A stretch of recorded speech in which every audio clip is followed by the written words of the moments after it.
Hello and welcome to our YouTube channel. दोस्तों, CSS की इस सीरीज में आप सबका स्वागत है। सीएसएस कोड से रिलेटेड आज हमारा 7th ट्यूटोरियल है और आज इस वीडियो में हम यहाँ पर हाइट, विड्थ, बॉर्डर्स और बैकग्राउंड्स इन सारे के सारे टॉपिक्स के बारे में आज इस वीडियो में हम यहाँ पर स्टडी करना है। तो चलिए अपना वीडियो शुरू करते हैं। तो देखिए दोस्तों, आज हम यहाँ पर हमारा जो पहला टॉपिक है वो है हाइट।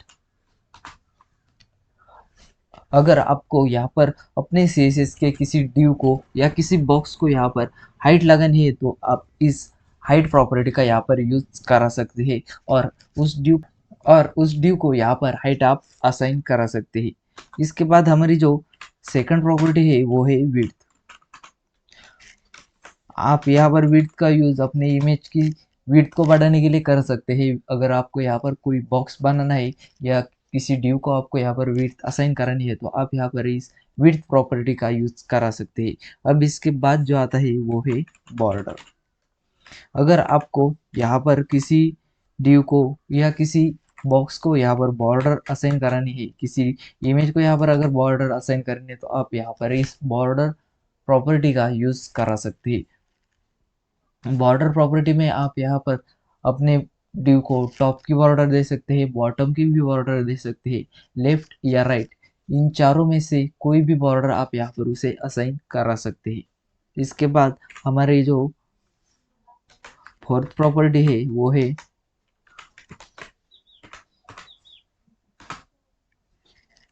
बैकग्राउंड्स।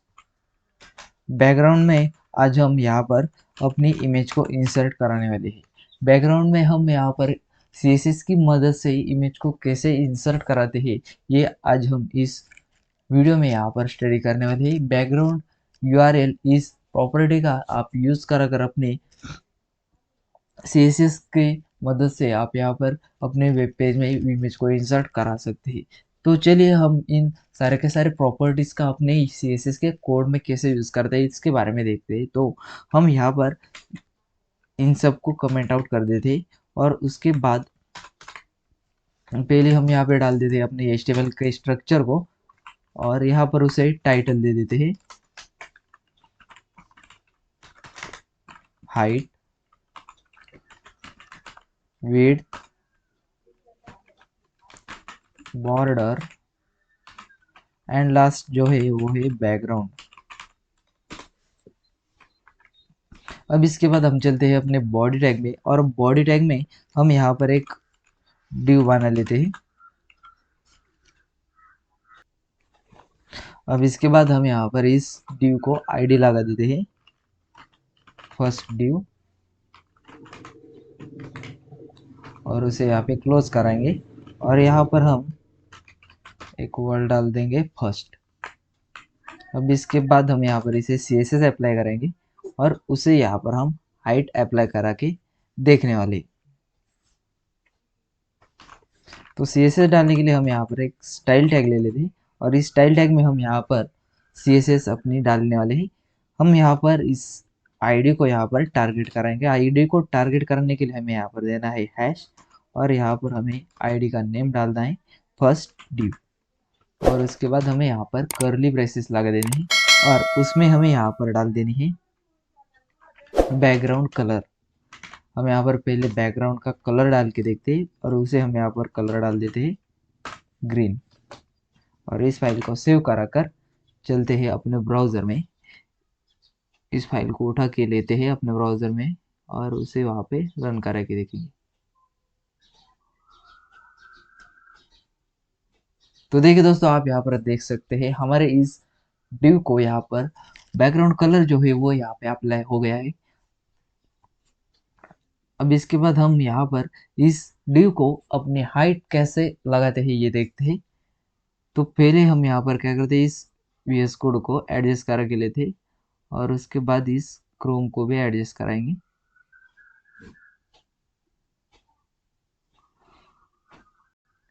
और अब हम यहाँ पर अपनी हाइट प्रॉपर्टी इस डिवीजन टैग को डाल के देखते। हम यहाँ पर हाइट डाल देंगे 100 पिक्सल्स। 100 पिक्सल की हाइट डालने के बाद इस फाइल को हम यहाँ पे सेव कराएंगे और यहाँ पर उसे रिफ्रेश करा के देखते हैं। तो देखिए दोस्तों, आप यहाँ पर देख सकते हैं हमारे इस ड्यू टैग को यहाँ पर 100 पिक्सल की जो हाइट है वो यहाँ पे अप्लाई हो गई है। अब इसके बाद हम यहाँ पर इसे विड्थ लगा के देखते हैं। विड्थ लगाने के लिए हमें यहाँ पर लेना है विड्थ, और हम यहाँ पर उसे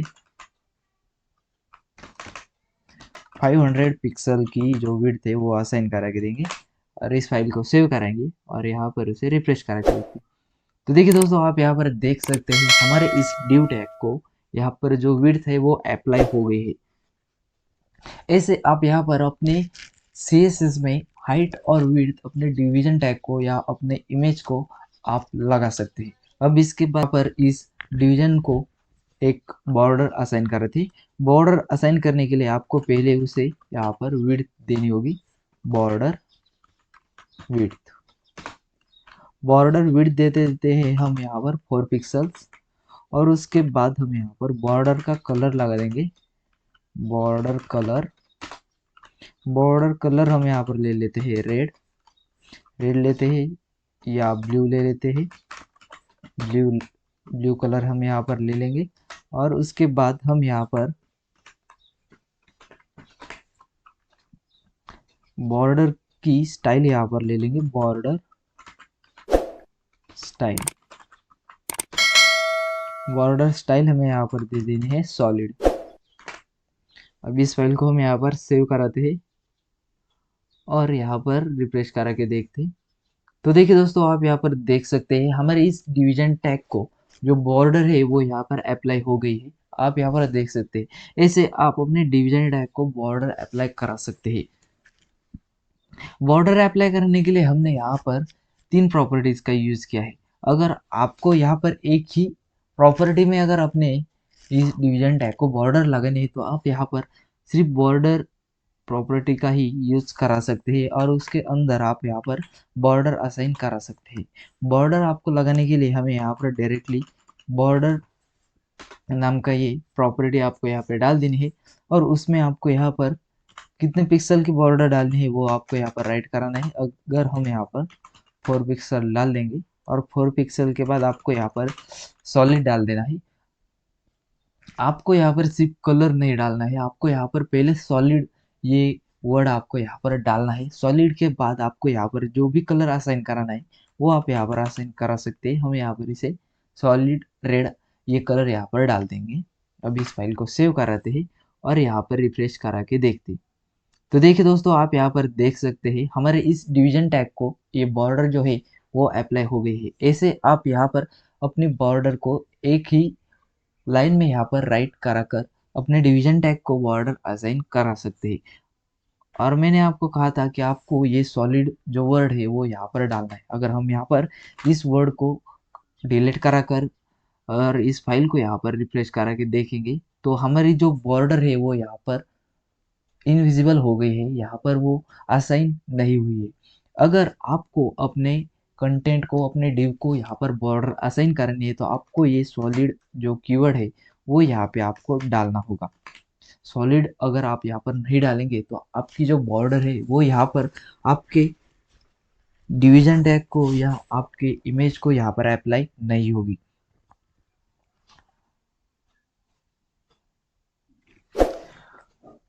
इस बॉर्डर के बाद अगर आपको अपने कंटेंट को यहाँ पर स्पेसिफिकली एक ही साइड को अगर यहाँ पे बॉर्डर असाइन करनी है तो आप यहाँ पर वो भी असाइन करा सकते हैं। अगर हम यहाँ पर सिर्फ टॉप पर ही बॉर्डर असाइन करना चाहते हैं तो हम यहाँ पर वो बॉर्डर भी असाइन करा सकते हैं।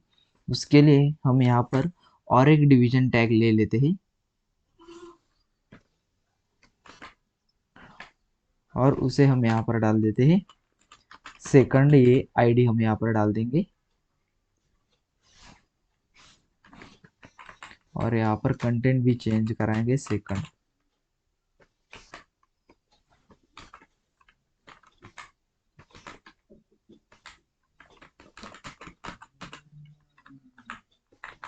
अब इसके बाद हम चलते हैं अपने स्टाइल टैग में, और स्टाइल टैग में हम यहाँ पर अपने सेकंड आईडी को यहाँ पर टारगेट कराएंगे, और उसमें अब हम यहाँ पर अपने इस डिवीजन टैग को बॉर्डर असाइन करके देखेंगे। उसके लिए पहले हमें यहाँ पर इस डिवीजन को हाइट दे देनी है, हम यहाँ पर 200 पिक्सल की हाइट उसे दे देते हैं और उसके बाद हम यहाँ पर उसे विड्थ दे देते हैं। हम उसे 400 पिक्सल की विड्थ देंगे और उसे बैकग्राउंड कलर हम यहाँ पर लगाएंगे। बैकग्राउंड कलर हम यहाँ पर उसे डाल देते हैं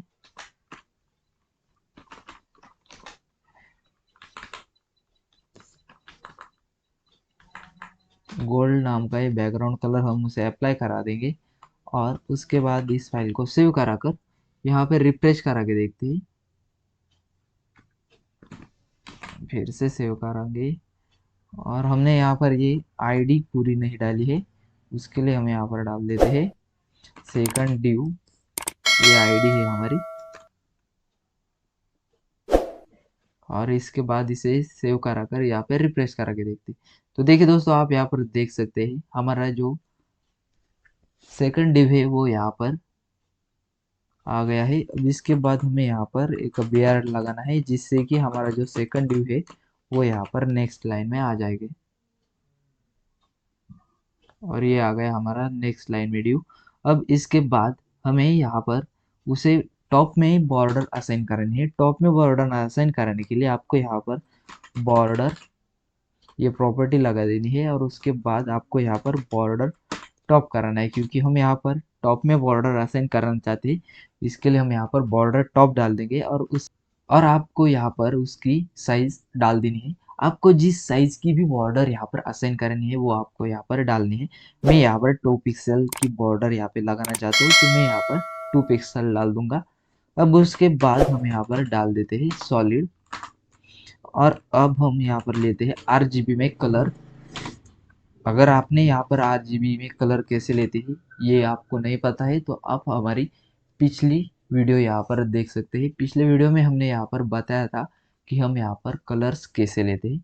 अब इसके बाद हम यहाँ पर एक कलर का कोड डाल देते हैं और उसे यहाँ पर सेव करेंगे और देखते हैं हमारे इस सेकंड ड्यू को यहाँ पर टॉप में बॉर्डर कैसे असाइन हुई। तो देखिए दोस्तों, आप यहाँ पर देख सकते हैं हमारे इस सेकंड ड्यू को यहाँ पे टॉप में बॉर्डर असाइन हो गई है। अगर हम यहाँ पर इस बॉर्डर की साइज को इंक्रीज कराएं और उसे हम यहाँ पर 6 पिक्सल करा दें और इस फाइल को फिर से रिफ्रेश करा के देखें, तो देखिए दोस्तों, आप यहाँ पर देख सकते हैं हमारे इस डिव को 6 पिक्सल्स की जो सॉलिड बॉर्डर है वो यहाँ पर अप्लाई हो गई है। आप यहाँ पर देख सकते हैं। अब इसके बाद अगर हम यहाँ पर इस डिवीजन को अगर बॉटम में बॉर्डर ऐड कराना चाहते हैं तो आपको यहाँ पर डाल देना है बॉर्डर बॉटम और बॉर्डर बॉटम डालने के बाद हम यहाँ पर डाल देंगे उसकी साइज। हम यहाँ पर डाल देते हैं सॉलिड और हम यहाँ पर कलर लेंगे RGB में। हम यहाँ पर कलर लेने वाले RGB 1810 133। अब इस फाइल को सेव कराकर यहाँ पे रिफ्रेश करा के देखते हैं। तो देखिए दोस्तों, आप यहाँ पर देख सकते हैं हमारे इस डिवीजन टैग को यहाँ पर बॉटम में बॉर्डर जो है वो यहाँ पे अप्लाई हो गई है। अब इसके बाद हमें अपने डिवीजन टैग को राइट से बॉर्डर अप्लाई करानी है। राइट से बॉर्डर अप्लाई कराने के लिए आपको यहाँ पर बॉर्डर राइट डाल देनी है। Border right 6 pixels solid RGB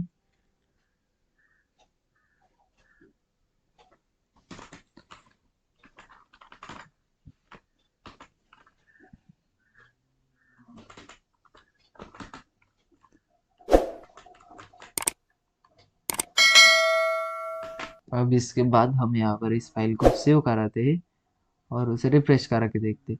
तो देखिए दोस्तों, आप यहाँ पर देख सकते हैं हमारे इस ड्यू को यहाँ पर राइट साइड से बॉर्डर अप्लाई हो गई है।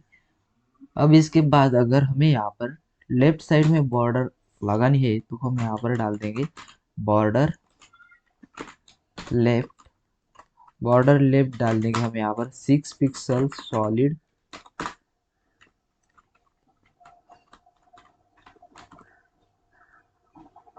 रेड।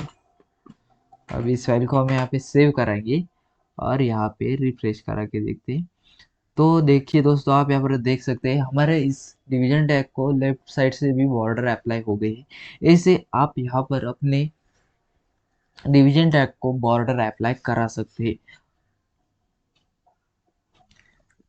अब इसके बाद हम यहाँ पर अगर इस डिवीजन टैग को आपको यहाँ पर इन कॉर्नर को, ये जो 4 कॉर्नर्स है, इन चारों कॉर्नर्स को अगर आपको कर्व कराना है तो आप यहाँ पर बॉर्डर रेडियस नाम की एक प्रॉपर्टी आती है, उस बॉर्डर रेडियस प्रॉपर्टी का यूज करा सकते हैं। हम यहाँ पर उसे अप्लाई करा के देखते।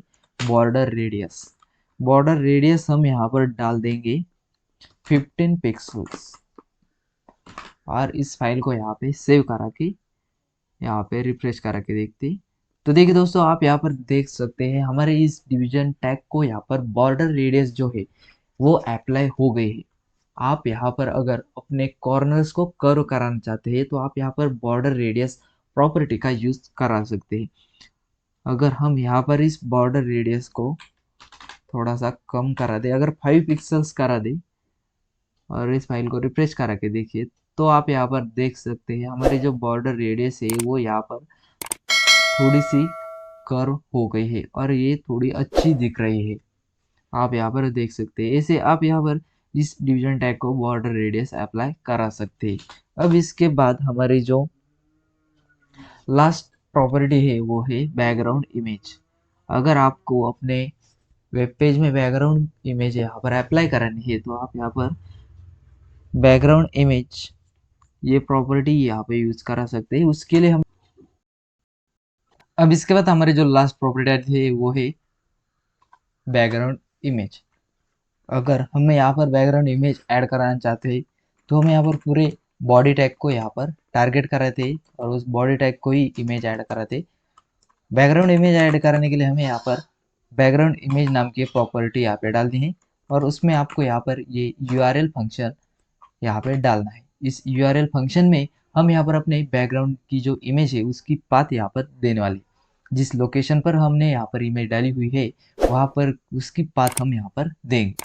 तो मैंने यहाँ पर एक इमेजेस नाम का एक फोल्डर बनाया हुआ है और इस इमेजेस नाम के फोल्डर में मैंने यहाँ पर एक इमेज स्टोर की हुई है।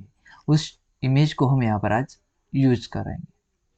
तो मैं यहाँ पर उस फोल्डर को टारगेट करने के लिए हम यहाँ पर डाल देते हैं $/। उसके बाद इमेजेस फोल्डर में चलते हैं और इमेजेस फोल्डर में हमने यहाँ पर ये जो सेकंड इमेज है उसे हमें यहाँ पर लेना है और उस फाइल को अब हम यहाँ पे सेव कराते और यहाँ पर उसे रिफ्रेश करा के देखें। तो देखिए दोस्तों, आप यहाँ पर देख सकते हैं हमारी जो इमेज है वो यहाँ पर शो हो रही है। आप यहाँ पर देख सकते हैं। अब इसके बाद हम यहाँ पर अगर इस वेब पेज को पूरा पूरा ओपन करके देखिए तो आप यहाँ पर देख सकते हैं हमारी जो ये इमेज है वो यहाँ पर फिर से रिपीट हो रही है। आप यहाँ पर देख सकते हैं इस राइट साइड में। अगर आपको यहाँ पर ये इमेज फिर से रिपीट नहीं करानी है तो आप यहाँ पर बैकग्राउंड रिपीट नाम की ये जो प्रॉपर्टी है वो यहाँ पर आप डाल सकते हैं। बैकग्राउंड रिपीट, नो रिपीट आपको यहाँ पे डालना है और इस फाइल को यहाँ पर फिर से सेव करा के देखना है। तो देखिए दोस्तों, आप यहाँ पर देख सकते हैं हमारी ये जो इमेज है वो यहाँ पर सिर्फ एक ही शो हो रही है और ये जो राइट साइड में यहाँ पर इमेज दिख रही थी वो यहाँ पर गायब हो गई है। ऐसे आप यहाँ पर अपने CSS में बैकग्राउंड इमेज ऐड करा सकते हैं।